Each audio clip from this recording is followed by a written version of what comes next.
I-496 in Lansing. The $60 million invested here to improve this stretch from I-96 to Lansing Road is just the beginning. Dozens of projects statewide are being funded by Governor Whitmer's Rebuilding Michigan plan over the next 4 years. We can't ask business to invest in Michigan if we refuse to invest in ourselves.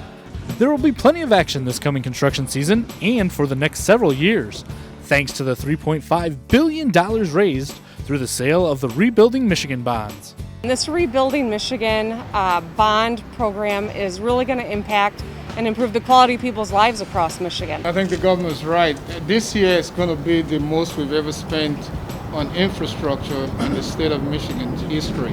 These can actually be, rather than past jobs and kind of papering over things, can be real road reconstruction.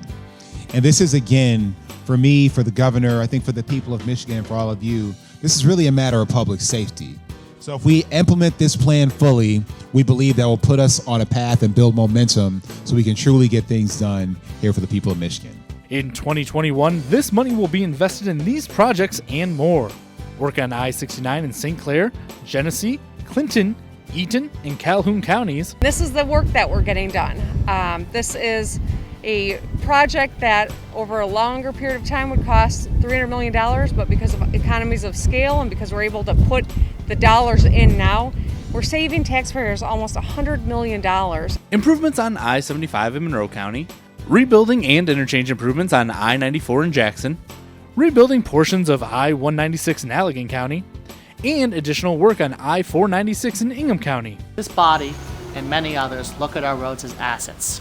Every asset that a business has or a state has is something that has to always be maintained, and that's what this body does. We maintain one of the most critical assets that we have. This approach addresses key corridors and rebuilds major segments of highly traveled interstate, as well as other busy freeways and bridges.